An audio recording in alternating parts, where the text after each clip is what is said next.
Fillimisht, do të them që hipnoza si proces nuk ka asgjë për të patur frikë.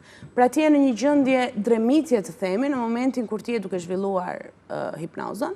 Sigurisht do e këshilloja që ta bëjmë një person profesionist, sepse normalisht duhet të nxjerrësh ato anë të cilët ti ke nevojë, mbi të cilat ti duhet të punosh, dhe është shumë e rëndësishme që të kesh një udhëheqës, për të themi, siç ishte në këtë rast Aurora.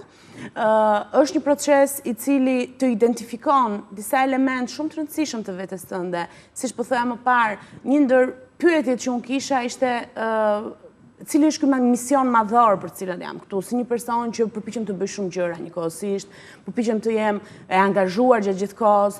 Thoya, sigurisht, thash, nuk ka asnjë frikë apo asnjë lloj ndroje që ti të punosh me veten tënde, por duhet të jesh pak e hapur për ta bërë këtë gjë.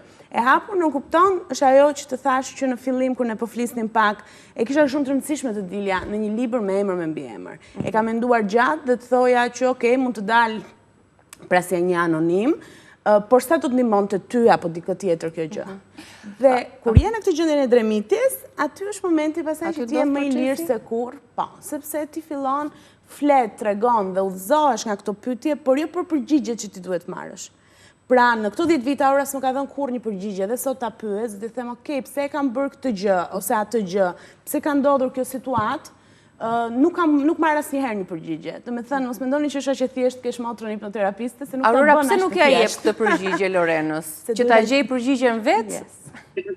Pikërisht, sepse përgjigja rrotiterapistit nuk është që të japi ty përgjigje, është që të të lidhi ty me veten tënde që ti të japësh përgjigjen vetes tënde.